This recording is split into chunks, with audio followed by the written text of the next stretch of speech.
नमस्कार दोस्तों, आप देख रहे हैं जगत महान न्यूज़ और मैं हूं आपके साथ तेजवीर सिंह।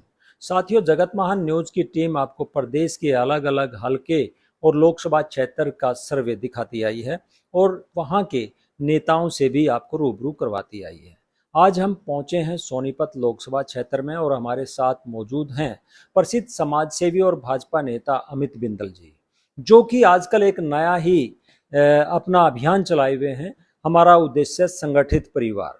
आइए इनसे जानते हैं कि ये सबसे अलग एक अभियान कैसे लेके आए, क्या इनके दिमाग में सोच थी और किस तरीके से ये अब इस अभियान के तहत काम कर रहे हैं। अमित जी, सबसे पहले आपका स्वागत है। आपका भी स्वागत है और आपके चैनल का भी स्वागत करता हूँ और आपके जो दर्शक हैं उनका भी धन्यवाद करता हूँ। जी, आपने ये अभियान चलाया है, हमारा उद्देश्य संगठित परिवार।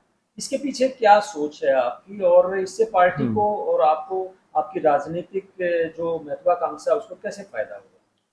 देखिए, बात करें हमारा उद्देश्य संगठित परिवार की, जो उसकी सोच है वो भी वही सोच है, लोगों को जोड़ने की। और भारतीय जनता पार्टी की बात करें तो उनकी भी सोच वही है, जोड़ने की। हम लोगों को जोड़ के चलते हैं, 36 बिरादरी को हम साथ लेके चलते हैं और उद्देश्य हमारा सबका वही है, सबका साथ, सबका विश्वास और सबका विकास। अब तक कितने परिवारों को इस संगठित परिवार के साथ आप जोड़ पाए? अब तक करीबन हजारों परिवार इस संगठित परिवार से जुड़ चुके हैं और ये मुहिम हमारी इसी तरह से लगातार जारी रहेगी। जी, इस तरह की दिक्कतें जो है आपको इन संगठित परिवारों में देखने को मिली, जिसने आपके सामने रखी होंगी बात, और आपने उनका निवारण कैसे किया? देखिए, समस्याएं तो आजकल अगर बात करें तो हमारी जो भारतीय संस्कृति है, जिसको हम पीछे छोड़ चुके हैं, आज से 20 साल 40 साल पीछे की बात करें, कि जो प्यार माँ बाप के बीच में और बच्चों के बीच में पहले होता था, वो आज नहीं है।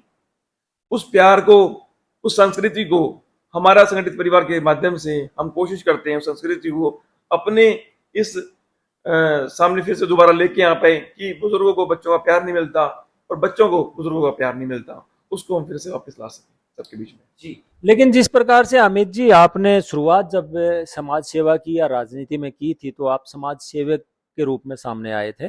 आपने बहुत सारे कंबल बांटे, आपने बहुत सारे जरूरतमंदों की सहायता की, लेकिन अब उस अभियान को थोड़ा सा विराम देके आप ये संगठित परिवार वाला जो अभियान चलाए हुए हैं, क्या वो दोबारा से फिर स्टार्ट करेंगे? देखिए, विराम किसी चीज का हमने नहीं लगाया है और ना कभी लगाएंगे विराम। वो जो हमारी कार्य थे वो आज भी चारू रूप से चल रहे हैं और आगे भी चलते रहेंगे, चाहे वो अन्नदान की हो, चाहे कंबल बांटने की हो। ऐसे अभी हमने, आपने भी सुन देखा भी था, आप आए भी थे, कि शामाबाद के अंदर हमने जिस तरह से शादी करी, जिस तरह से एक बहन का, बेटी का हमने भात भरा और पूरी शादी करवाई हमने। इस तरह के कार्यक्रम हमारे चलते रहते हैं और आगे भी इस तरह की गतिविधियां चलती रहेंगी। देखिए, एक आदमी कुछ सैकड़ों हजारों का भला तो कर सकता है, लेकिन लाखों को आदमियों का भला करने के लिए कहीं ना कहीं सत्ता में आने की जरूरत है। इसीलिए हमने आज फैसला लिया कि हम सत्ता में आकर के आम जन का भला कर पाए। मोदी जी 2 बार प्रधानमंत्री बने, 2024 में फिर से चुनाव आ रहा है, लेकिन जिस प्रकार से फैमिली आईडी को लेकर और जिस प्रकार से पेंशन बुजुर्गों की कटी हैं उसको लेकर और बहुत सारी चीज़ें हैं, जैसे मुआवजा किसानों को नहीं मिल पा रहा है, तो और बहुत सारी दिक्कतें हैं जो है अभी देखने को मिल रही हैं, तो उसको देखते हुए क्या भाजपा दोबारा से 2024 में आ पाएगी? देखिए, हर सिक्के के दो पहलू होते हैं, अच्छा भी होता है, बुरा भी होता है। और जो पिछले 9 साल के कार्यकाल में मोदी जी के जो उनके अच्छे कार्य रहे हैं, धारा 370 की बात करें, 3 तलाक की बात करें, और इस तरह के सैकड़ों काम मैं गिनवा सकता हूं। आप देखिए, आज मेक इन इंडिया, जो भारतवर्ष में पिछले 9 सालों में जो कार्यक्रम हुए हैं, जो टेक्नोलॉजी पिछले 9 साल से पहले हिंदुस्तान में नहीं थी और इन 9 सालों के अंदर मेक इन इंडिया भारत बना, वो आज जो विपक्ष वाले ये कहते हैं कि महंगाई बढ़ गई, महंगाई बढ़ गई, वो 9 साल पहले वो लोग कहां थे? आज जो पक्ष विपक्ष में बैठे हैं, अगर वो काम सही करते तो शायद वो विपक्ष में आज ना बैठे होते। आप जो है पहले सोनीपत विधानसभा क्षेत्र के लिए प्रयासरत थे और अब आप दिखाई देते हैं समाज सेवा करते हुए पूरे लोकसभा क्षेत्र में।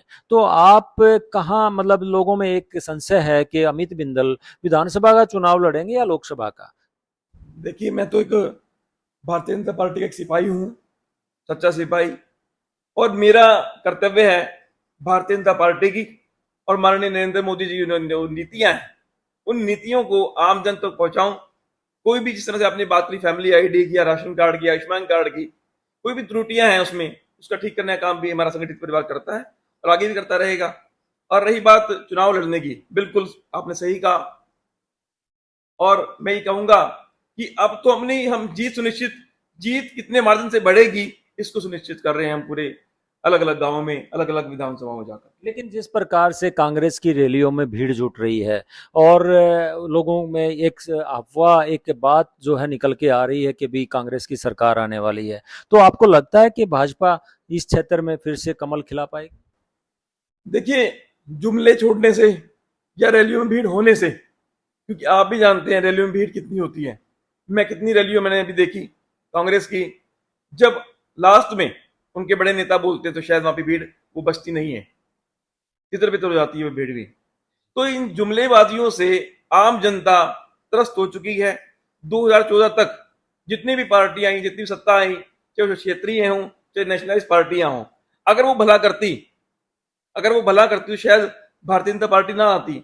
भारतीय जनता पार्टी ने पिछले 9 साल के कार्यक्रम के अंदर जो कार्यक्रम किए हैं अपने कार्यकाल में, वो शायद ही आज तक किसने किए हों। पूरा इतिहास देखिए, आज चंद्रयान 3 जो उसकी सफल लैंडिंग हुई है, बड़े बड़े देश इसमें असफल रहे और भारत एक ऐसा देश है जिसने पूरे संसार में, पूरे वर्ल्ड में अपना नाम स्थापित किया है। और ये काम पूरे इतिहास के पूरे स्वर्णिम अक्षरों में लिखा जाएगा जो माननीय नरेंद्र मोदी जी के नेतृत्व में हुआ है। कांग्रेस पार्टी जो है अन्य प्रदेशों में 500 रुपए में सिलेंडर दे रही है। भाजपा को अब लास्ट साल में आकर 200 रुपए कम करने की याद आई। देखिए, मैंने कहा ना, हर सिक्के के 2 पहलू होते हैं। अगर मुझे अपने लिए सोचूं तो शायद मुझे गलत लगेगा। अगर मैं बात करूं राष्ट्रवाद की, देश हित की, भारत हित की, जनहित की, तो आज की डेट में माननीय नरेंद्र मोदी जी के जो कार्यक्रम रहे हैं, जो कार्यकाल में जो उन्होंने काम किए हैं, हम बार बार सिलेंडर को लेकर के आते हैं। जो उन्होंने अच्छे कार्यक्रम की, जो काम किए अपने कार्यकाल में, जो अच्छे काम किए हैं, हमें उनको देखना चाहिए। आप देखिए, महंगाई बढ़ रही है, सिलेंडर बढ़ गया, सिलेंडर का रेट बढ़ गया, लेकिन जो उनके जो काम रहे हैं, जो नीतियां रही हैं आम जन के लिए, आज आयुष्मान कार्ड 5 लाख रुपए तक का लाभ एक आम जन को मिल पाता है, जिसकी आय 1,80,000 तक रहती है, उसको आम जन का लाभ मिला। क्या ये कांग्रेस ने किया? नहीं किया। जो अच्छी नीतियां वो भी तो आप आम जन को बताइए ना, भारतीय जनता पार्टी की। जी, जिस प्रकार से किसानों की जमीन इस एनसीआर क्षेत्र में ले ली जाती है, एक्वायर कर ली जाती है, लेकिन उनको उचित मुआवजा नहीं मिलता।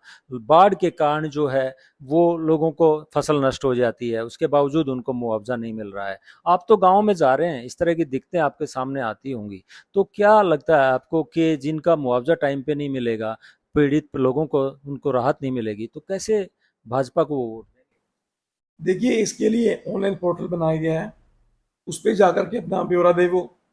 और रही बात, मैं भी गांव में हल्को वाइज जा रहा हूं, इस तरह की ऐसी कोई परेशानी मेरे सामने अभी तक नहीं आई है। और जो गिनी चुनी आई भी हैं, तो हमने पूरी तरह से उनको जानकारी दी है।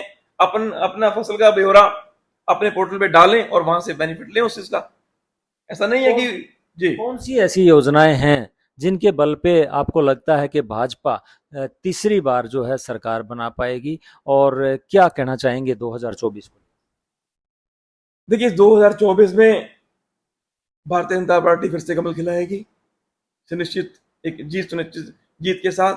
और रही बात की किस बल पे, किस बूते पे, मैं फिर से कहता हूं, जो हमारी नीतियां हैं, भारतीय जनता पार्टी जो नीतियां हैं, वो आम जन के हित में है।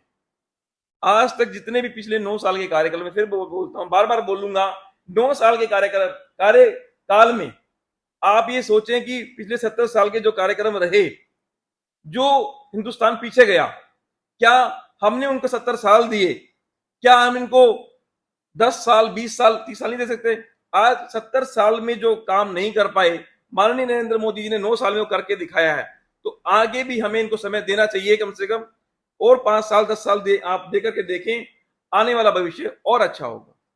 तो दर्शकों, ये थे प्रसिद्ध समाज सेवी और भाजपा नेता अमित बिंदल, जो कह रहे हैं कि अगर हमने कांग्रेस को 70 साल दिए हैं तो भाजपा को, नरेंद्र मोदी को भी और ज्यादा वर्ष देने चाहिए, जिससे देश जो है आज इस स्थिति में पहुंचा है कि तीसरी अर्थव्यवस्था बनने की ओर बढ़ रहा है।